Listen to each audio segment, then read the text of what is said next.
नमस्कार भाइयों। पिछले वीडियो में जीनी ग्रह पुस्तक से हमने जाना था कि माता पिता की सेवा व आदर करना परम कर्तव्य है।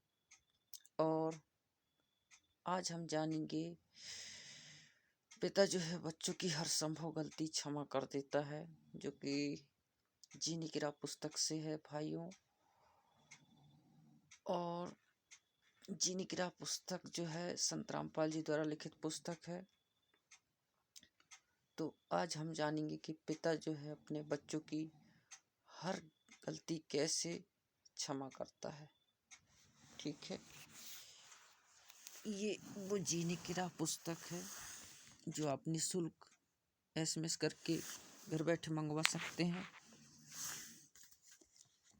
और पिता जो है अपने बच्चों की हर गलती जो है कैसे क्षमा कर देता है।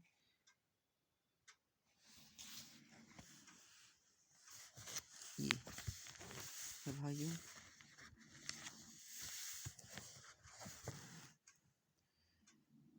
कैसे क्षमा करता है पिता जो है अपने बच्चों की हर गलती संभव। ये देखो, इस कथा का पहले जो टाइटल है भाइयों, पिता बच्चों की हर संभव गलती क्षमा कर देता है। परमात्मा कबीर जी ने कहा है कि पिता अपने पुत्र पुत्री की सर्व अपराध क्षमा कर देता है। आगे कबीर साहिब जी की वाणी है, अवगुण मेरे बाप जी बख्शो गरीब निवाज, जो मैं पूत कपूत हूँ बहुर पिता को लाज। राम भक्त की पत्नी का देहांत हो गया। उस समय उसका पुत्र 3 वर्ष का था।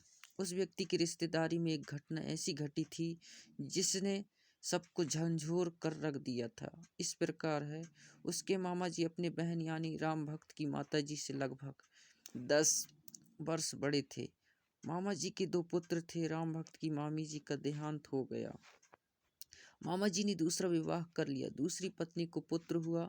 दूसरी पत्नी पहले वाली के पुत्रों से ईर्ष्या करने लगी। यही विचार किया कि 15 एकड़ जमीन है, 3 जगह बटेगी। उसने उन बच्चों को कांच पीसकर दूध तथा खाने में खिला पिला दिया, जिससे दोनों की धीरे धीरे रोगी होकर मृत्यु हो गई। डॉक्टर ने बताया कि बच्चे कांच खा गए हैं, जिस कारण से इनकी मृत्यु हो गई है। एक दिन उसकी बच्चे कांच खा गए, जिस कारण से इनकी मृत्यु हो गई।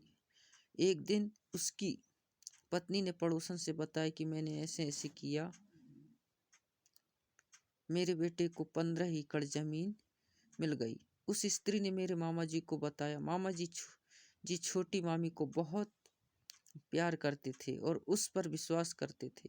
उन्हें विश्वास नहीं हो रहा था कि एक दिन छोटी मामी अपने भाई से बता रही थी कि मैंने ऐसे ऐसे किया, तेरे भांजे को 15 एकड़ जमीन मिल गई। यह बात मेरा मामा भी सुन रहा था, क्योंकि वह खिड़की से बाहर स्वाभाविक खड़ा था। मामी का भाई बोला कि बहन, तूने ऐसे जुल्म कर दिया, इस पाप को कहाँ रखेगी? आज के बाद मैं तेरी शक्ल देखने भी नहीं आऊँगा। मामा जी का दिमाग फटने को हो गया। घर त्याग कर अपनी बहन के घर आ गए, यानी हमारे राम भक्त के घर पर जीवन व्यतीत किया। कुछ वर्ष के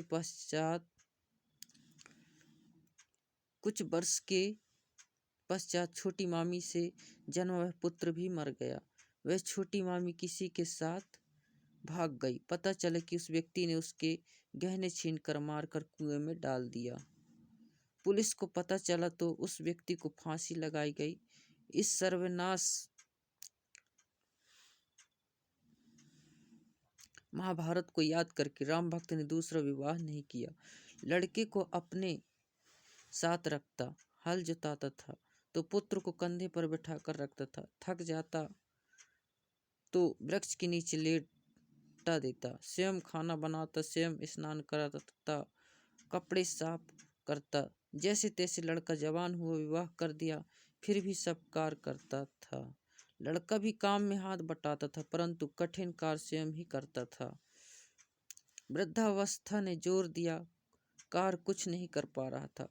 पुत्र वधू को व्यर्थ का खर्च लगने लगा, जिस कारण से अपने ससुर को रूखा सूखा बासी भोजन देने लगी। फिर पेट भर भोजन भी नहीं देती थी। लड़का पूछता था कि पिताजी, सेवा ठीक हो रही है?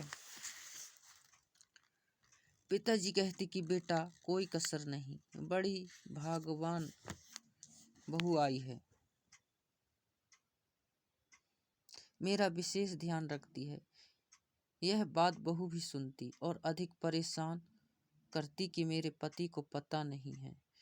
वृद्ध भी मेरी चाल से अपरिचित थे। एक दिन लड़के ने देखा कि पिताजी को भोजन ठीक नहीं मिला तो उसने पत्नी को कहा, तू पाखंड करने लगी कि घर देखकर खाया जाता है।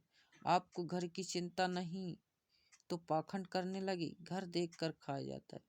आपको घर की चिंता है, सारा घर मेरे से चल रहा है, मुझे पता है कि खर्च कैसे चलाना है। एक दिन वृद्ध को चक्कर आए और गिर गया, टांग टूट गई। वैद्य ने बताया कि आहार पूरा न मिलने से शारीरिक कमजोरी है। दूध 2 समय आधा आधा सेर माने किलो पिलाओ, ताजा भोजन खिलाओ। वैद्य चला गया। पत्नी ने कहा कि ऐसे तो घर का दिवाला निकल जाएगा।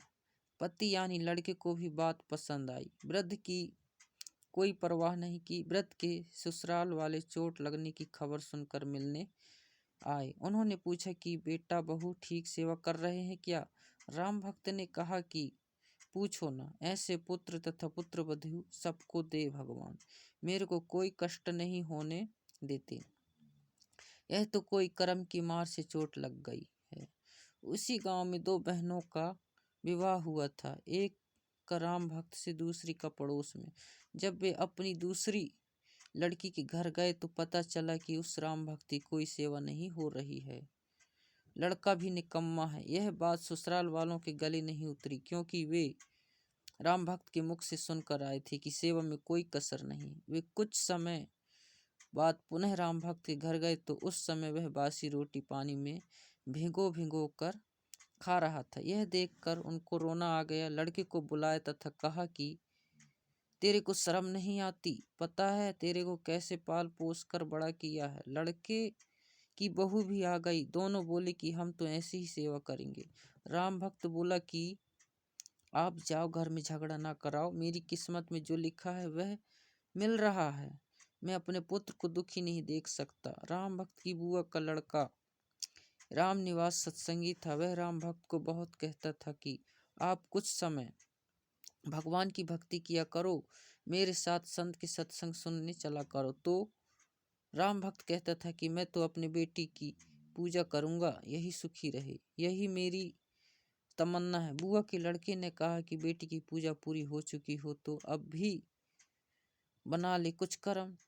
फिर भी यह कहा कि बेटे बहू को देख देख कर जी रहा हूँ। बहुत कहने के पश्चात राम भक्त अपनी बुआ के लड़के राम निवास के साथ सत्संग में गया। फिर राम निवास अपने घर ले गया, उसकी दवा कराई, अच्छा खाना खिलाया, कई महीने अपने पास रखा। राम भक्त भक्ति पर पूरा दृढ़ हो गया। घर पर गया तो बच्चों से कहा, बेटा बेटी पुत्र वधू, आज तक मैंने आपसे कुछ नहीं मांगा, आज एक भीख मांग रहा हूँ, आप मेरे साथ सत्संग में एक बार चलो। उन्होंने कहा कि पीछे से पशु तथा बच्चों को कौन संभालेगा? राम भक्त ने कहा कि बेटा घर पर रह जाएगा, बेटी तथा पोता पोती मेरे साथ चलो। ऐसा ही किया। जब उस पुत्र वधू ने सत्संग को वचन सुने, वहां आने वाले सब भक्तों की सेवा पुराने भक्त भक्तमती ऐसे कर रहे थे जैसे विशेष मेहमानों की घर पर करते हैं। वृद्ध रोगी अपंग श्रद्धालुओं की भी विशेष सेवा कर रहे थे। सत्संग में यह बात बताया जाता है कि जीव पर दया बनाए रखने से परमात्मा प्रसन्न होता है। दुखियों असहायों की सहायता करना मानव मात्र का परम कर्तव्य है। दया धर्म का मूल है, पाप मूल अभिमान, कह कबीर दयावान के पास रहे भगवान। राम भक्त की पुत्र वधू जिस भक्तमती के पास बैठी थी वह बोली कि बहन आप भी कुछ सेवा कर लो। सत्संग वचन गुरुदेव जी बताते हैं कि जो सेवा भक्ति करेगा उसी को फल मिलेगा। मैं भोजन खाऊंगा तो मेरा पेट भरेगा, आप खाओगे तो आपका पेट भरेगा।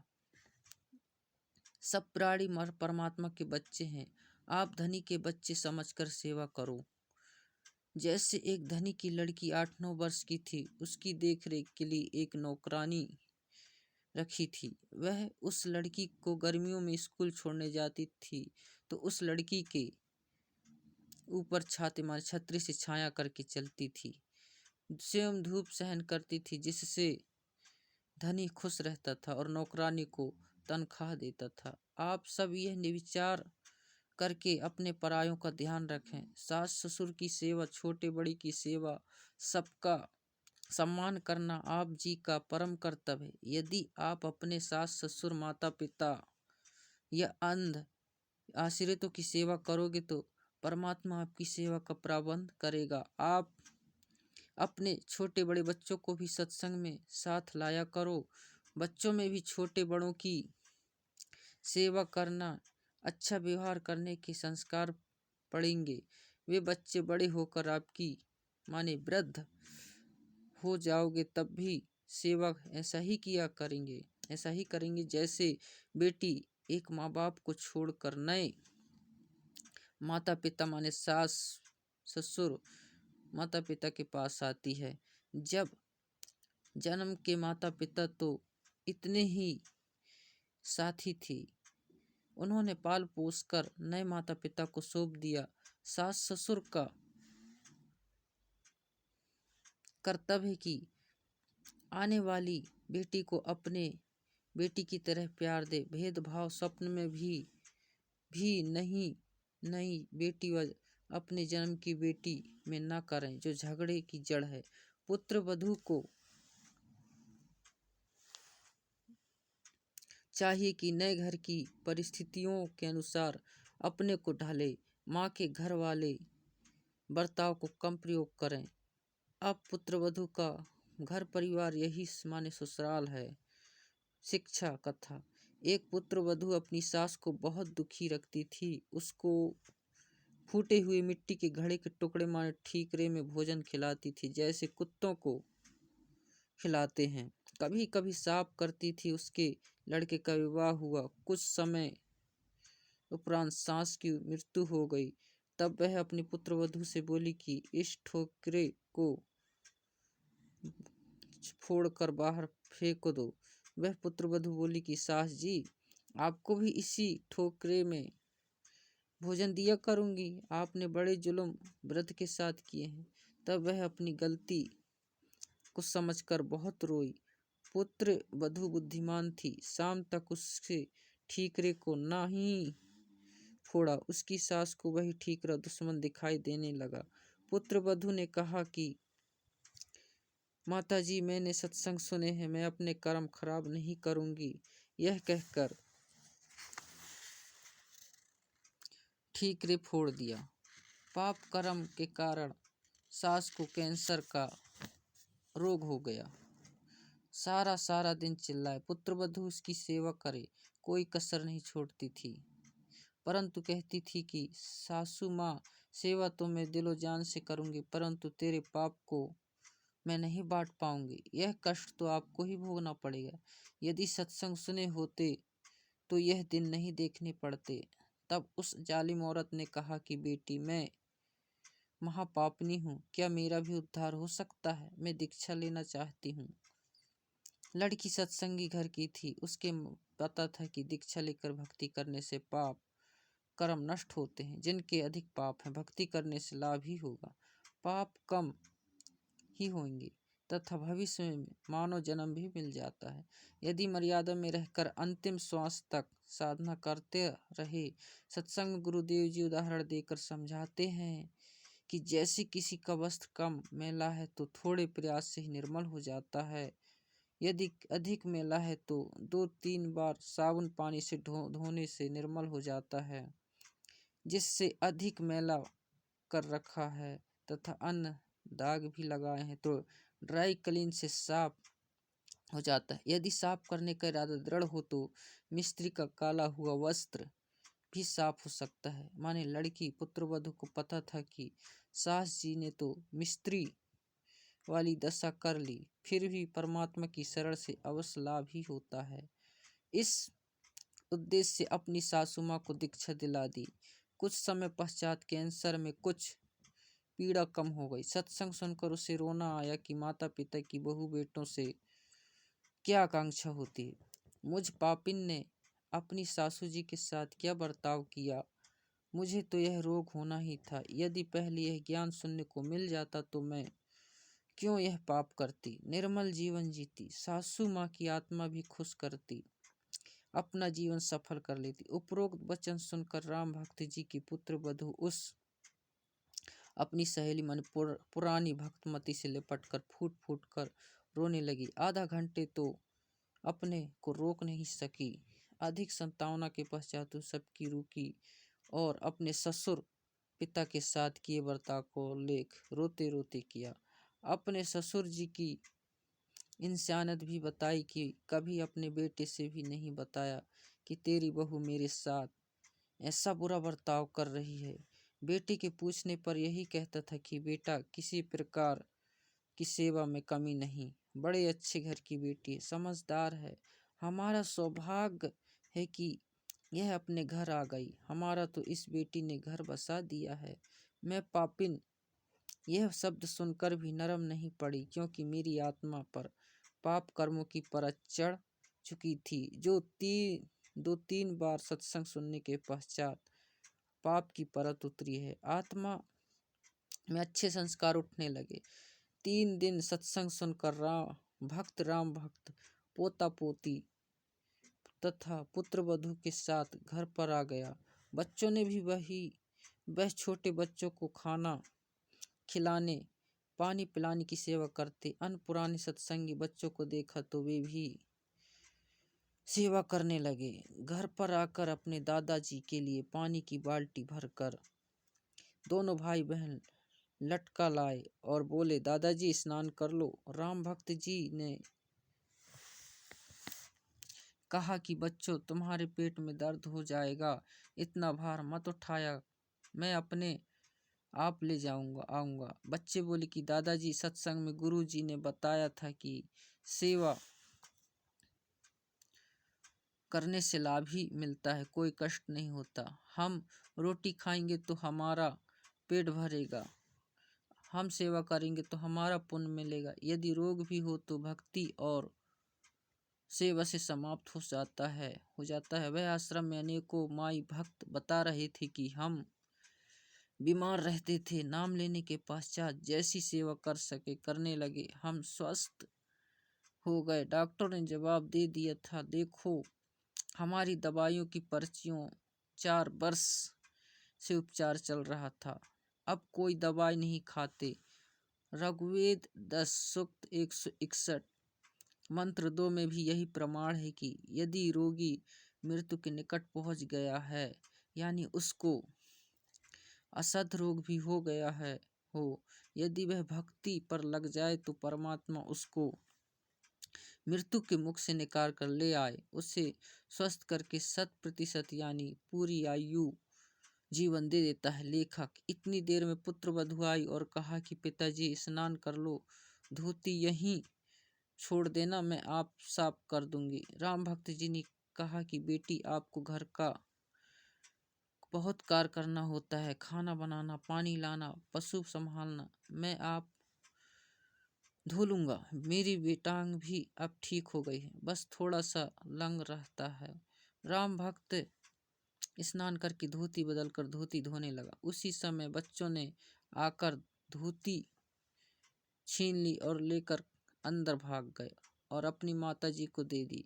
फिर कुर्ता भी ले आ गए, दूसरा कुर्ता लाकर दे दिया। लड़का खेत से पशुओं का चारा लेकर आया और पहले की तरह पिता को देखा और बिना बोले आगे घर में चला गया। उसने देखा कि पत्नी निर्मला हलवा बना रही थी। उसने सोचा कोई त्योहार होगा, फिर सब्जी रोटी बनाई। सर्वप्रथम गुरु भगवान को 2 कटोरियों में भोग लगाया तथा फिर एक थाल में रोटी, कटोरी में हलवा तथा सब्जी डालकर अपने ससुर जी के पास लेकर गई और बोली, पिताजी भोजन खा लो, भूख लगी होगी। दूर से आए राम भक्त बोला, बेटी मेरे को यह हजम नहीं होता, सूखी रोटियां ला दे, मैं बीमार हो जाऊंगा। राम भक्त जी ने सोचा था कि भावना में बहकर बेटी आज सब सेवा कर देगी, परंतु लड़का इसको धमकाएगा क्योंकि उसको सत्संग का ज्ञान नहीं है, कहीं घर में झगड़ा ना हो जाए। इतने में लड़का भी आ गया। अपनी पत्नी को बोला, पिताजी ठीक कह रहे हैं, ले चल अंदर। पिता का कमरा गली पर था, बच्चों का रहने का अंदर हो गया को था बच्चों का रहने का अंदर को था। पत्नी बोली, चुप रहे, मैंने बहुत पाप इकट्ठे कर लिए, अब पिताजी की सेवा मैं स्वयं करूंगी। लड़का चुप हो गया। राम भक्त ने दोनों पोतों को थोड़ा थोड़ा हलवा दिया। पुत्र वधू को देने लगा तो बोली कि आप क्या खाओगे?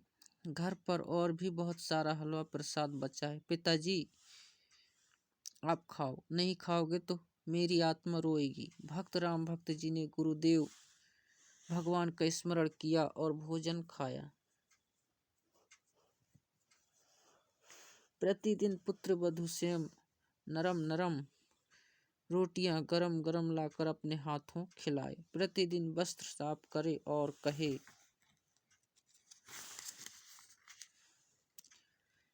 पिताजी भजन कर लो। एक दिन राम भक्त जी की बुआ का लड़का भक्त राम निवास आया। राम भक्त जी ने उसको सीने से लगा लिया और बोला, रे भाई, हमारा घर तो तेरी कृपा से स्वर्ग बन गया। राम निवास बोला कि मामा के बेटे राम निवास से कुछ ना हुआ। गुरुदेव जी की शब्द शक्ति का करिश्मा है। आप और मैं तो पहले इकट्ठे ना बत्ती डंडा खेला करते। मेरे करने से होता तो पहले ही हो जाता। गुरुजी कह रहे थे कि राम भक्त पिछले जन्मों में भक्त था, इससे घर के मोह के कारण मर्यादा में चूक बनी थी, उसके कारण इतना कष्ट उठाया। अब यह महादुखी हो चुका था, अब तेरे साथ आया है। नहीं तो आप कितनी बार राम भक्त से पहले यह कह चुका था, तब तेरे साथ आया है। नहीं तो आप कितनी बार राम भक्त से पहले कह चुके थे कि सत्संग में चल, परंतु मोह माया में अंधा हो चुका था। यह कष्ट और पुत्र वधू का व्यवहार इसके लिए वरदान बन गया। कबीर जी ने कहा है कि कबीर सुख के माथे पत्थर पड़ो, जो नाम हृदय से जाए, बलिहारी व दुख के, जो पल पल राम रटाए। भवर्थ बताया भाइयों संत रामपाल जी ने कि हे परमात्मा, इतना सुख भी न देना जिससे तेरी भूल पड़े। जिस दुख से परमात्मा की पल पल याद बनी रहे, वैसे दुख सदा देते रहना। मैं बलिहारी जाऊं उस दुख को जिसके कारण परमात्मा की शरण मिली। भक्त राम भक्त जी ने भक्त राम निवास से कहा कि अब के सत्संग में बेटे प्रेम सिंह को ले जाना, इसका उद्धार हो जाएगा। अगले सत्संग में जो 1 महीने पश्चात होना था, और भक्त राम निवास जी आए और प्रेम सिंह को अपने घर ले जाने के बहाने ले गए, घर से सत्संग में ले गए। 3 दिन तक आश्रम में रहे, सत्संग सुना, अन्य पुराने भक्तों से उनकी आप बीती सुनी तो सत्संग के रंग में रंग गया। भक्त राम भक्त जी का परिवार एकदम बदल गया। भक्ति सेवा करके कल्याण को प्राप्त हुआ। ठीक है भाइयों, आज के लिए फिलहाल इतना ही। अगले वीडियो में जानेंगे सत्संग से घर की कलह समाप्त होती है। ठीक है भाइयों, वीडियो पसंद आए तो वीडियो को लाइक करना, शेयर करना, कमेंट करना, चैनल को सब्सक्राइब करना, ताकि मेरा हर आगे आने वाली वीडियो सबसे पहले आपको दिखाई दे। तब तक के लिए नमस्कार।